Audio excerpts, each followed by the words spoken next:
Hey peeps, what's up? Welcome to day 3 of Charlotte's Web, Chapter 3. But before we begin, did you guys color or draw a piglet, Wilbur, in a buggy or a stroller? I did. I put big wheels because we go in places. We're going off-road and look, little Wilbur's asleep and he's drooling. There's a big pile of drool. You guys like my Wilbur? Anyway, I would love to see yours if you drew it. If you didn't, it's okay too. So we are going to read chapter 3. It's called Escape, and we'll get going on that starting now. Chapter 3, Escape, page 13. The barn was very large. It was very old. It smelled of hay and it smelled of manure. It smelled of perspiration. Do you guys know what perspiration means? It means sweat. It smelled of perspiration, of tired horses, and the wonderful sweet breath of patient cows. It often had a sort of peaceful smell, as though nothing bad could happen ever again in the world. It smelled of grain and of harness dressing and of axle grease and of rubber boots and of new rope. And whenever the cat was given a fish head to eat, the barn would smell of fish. But mostly it smelled of hay, for there was always hay in the great loft up overhead. And there was always hay being pitched down to the cows and the horses and the sheep. The barn was pleasantly warm in the winter, when the animals spent most of their time indoors, and it was peacefully cool in the summer, when the big doors stood wide open to the breeze. The barn had stalls on the main floor for the workhorses, tie-ups on the main floor for the cows, a sheepfold down below for the sheep, a pig pen down for Wilbur, and it was full of all sorts of things that you find in barns. Ladders, grindstones, pitchforks, monkey wrenches, synths, lawnmowers, snow shovels, axe handles, milk pails, water buckets, empty grain sacks, and rusty rat traps. It was the kind of barn that swallows like to build their nests in. It was the kind of barn that children like to play in, and the whole thing was owned by Fern's uncle, Mr. Homer L. Zuckerman. Wilbur's new home was in the lower part of the barn, directly underneath the cows. Mr. Zuckerman knew that a manure pile is a good place to keep a young pig. Pigs need warmth, and it was warm and comfortable down there. In the barn cellar on the south side, Fern came almost every day to visit him. She found an old milking stool that had been discarded, and she placed the stool in the sheepfold next to Wilbur's pen. Here she sat quietly during the long afternoons, thinking and listening and watching Wilbur. The sheep soon got to know her and trust her. So did the geese who lived with the sheep. All the animals trusted her. She was so quiet and friendly. Mr. Zuckerman did not allow her to take Wilbur out, and he did not allow her to get into the pig pen. But he had told Fern that she could sit on the stool and watch Wilbur as long as she wanted to. It made her happy just to be near the pig, and it made Wilbur happy to know that she was sitting there, right outside his pen. But he never had any fun. No walks, no rides, no swims. One afternoon in June, when Wilbur was almost 2 months old, he wandered out into his small yard outside the barn. Fern had not arrived for her usual visit. Wilbur stood in the sun, feeling lonely and bored. "There's never anything to do around here," he thought. He walked slowly to his food trough and sniffed to see if anything had been overlooked at lunch. He found a small strip of potato skin and ate it. His back itched, so he leaned against the fence and rubbed against the boards. When he tired of this, he walked indoors, climbed to the top of the manure pile, and sat down. He didn't feel like going to sleep. He didn't feel like digging. He was tired of standing still, tired of laying down. "I'm less than 2 months old, and I'm tired of living," he said. He walked out of the yard again. "When I'm out here," he said, "there's no place to go but in. When I'm indoors, there's no place to go but out in the yard." "That's where you're wrong, my friend," said a voice. Wilbur looked through the fence and saw the goose standing there. "You don't have to stay in the dirty little yard," said the goose, who talked rather fast. "One of the boards is loose. Push on it. Push, push, push, push on it. Come on out." "What?"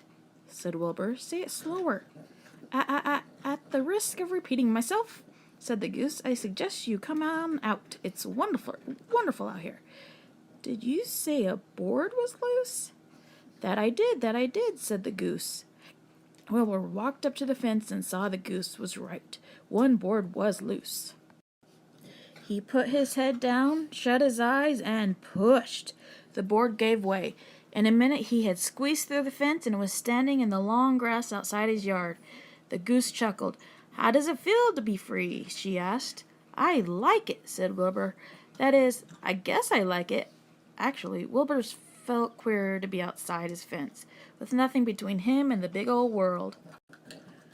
"Where do you think I better go?" Anywhere you like," said the goose. "Go down through the orchard, root up the sod, go down through the garden, dig up the radishes, root up everything, eat grass, look for corn, look for oats, run all over, skip and dance, jump and prance, go down through the orchard and stroll in the woods.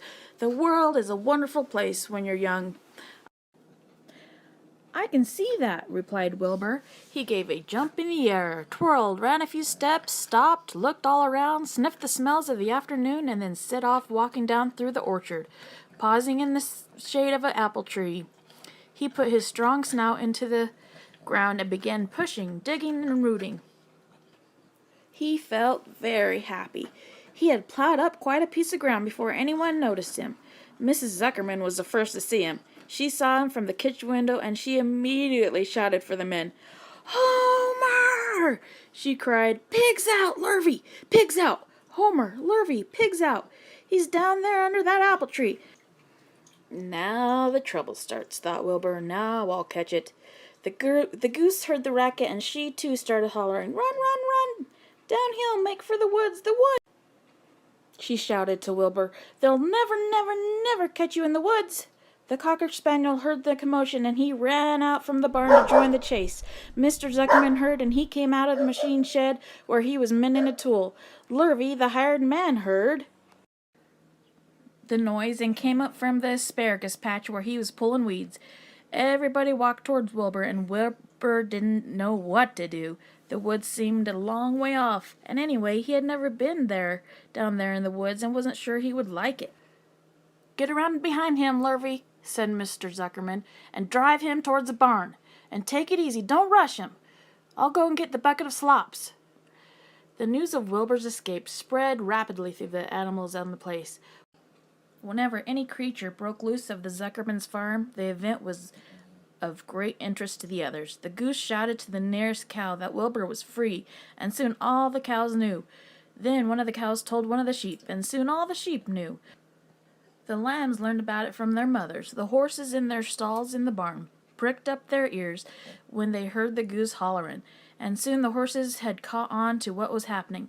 "Wilbur's out," they said. Every animal stirred and lifted its head and became excited to know that one of his friends had got free and was no longer pinned up or tied fast. Wilbur didn't know what to do or which way to run. It seemed as though everybody was after him. If this is what it's like to be free, he thought, I believe I'd rather be penned up in my own yard. The Cocker Spaniel was sneaking up on him from one side. Lurvy, the hired man, was sneaking up on him from the other side. Mrs. Zuckerman stood ready to head him off if he started for the garden. And now Mr. Zuckerman was coming down toward him carrying a pail.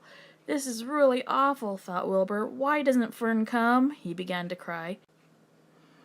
The goose took command and began to give orders.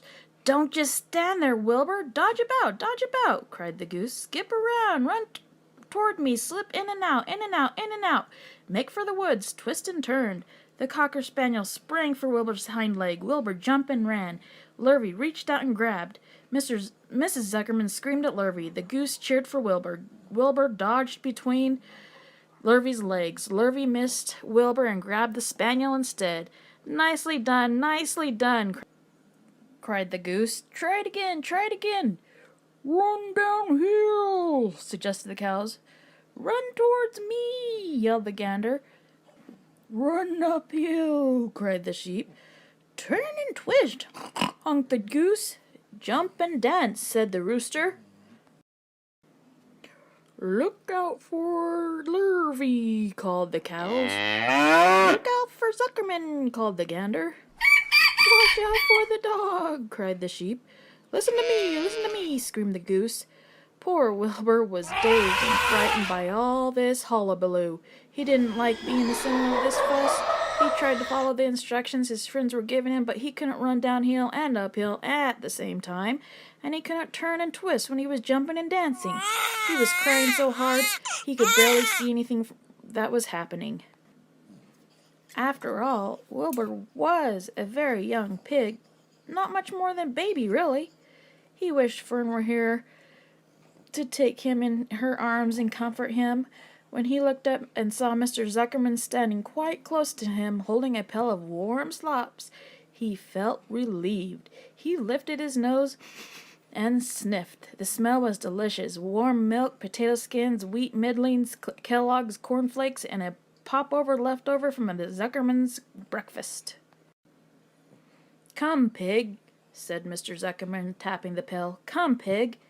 Wilbur took a step towards the pail. No, said the goose. It's the old pail trick, Wilbur. Don't fall for it. Don't fall for it. He's trying to lure you back into cat captivity. He's appealing to your stomach. Wilbur didn't care. The food smelled appetizing. He took another step toward the pail. Pig, said Mr. Zuckerman in a kind voice, and began walking slowly toward the barnyard, looking all about him innocently, as if he didn't know that a little white pig was following along behind him. You'll be sorry, called the goose. Wilbur didn't care. He kept walking towards the pail of slops. You'll miss your freedom, honked the goose. An hour of freedom is worth a barrel of slops. Wilbur didn't care. When Mr. Zuckerman reached the pig pen, he climbed over the fence and poured the slops into the trough. Then he pulled the loose board away from the fence so that there was a wide hole for Wilbur to walk through. Reconsider, cried the goose. Wilbur paid no attention. He stepped through the fence into his yard. He walked to the trough and took a long drink of slops, sucking in the milk hungrily and chewing the popover. It was good to be home again. While Wilbur ate, Lurvy fetched a hammer and some 8-penny nails and nailed the board in place. Then he and Mr. Zuckerman leaned lazily on the fence, and Mr. Zuckerman scratched Wilbur's back with a stick. He's quite a pig, said Lurvy. Yes, he'll make a good pig, said Mr. Zuckerman. Wilbur heard the words of praise. He felt the warm milk inside his stomach. He felt the pleasant rubbing of the stick along his itchy back. He felt peaceful and happy and sleepy.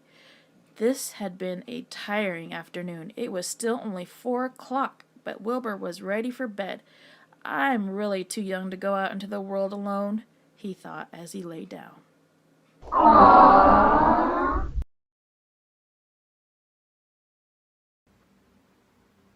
Hey, how did you like that chapter? That was pretty exciting. I got nervous there for a little bit. Okay, so what I'm thinking about having you draw, and I'm going to draw as well, I say any animal that was in this chapter, that was in the barn, talking to Wilbur, any animal from this chapter, just draw it. If you don't want to draw it, that's fine. If you want to make it out of clay, that's fine. If you want to make it out of dirt, who knows? Go for it. I would just love to see it.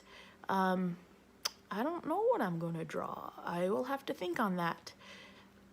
So, anyway, until tomorrow, have a good day. Stay healthy. And I'll see you later. Bye-bye.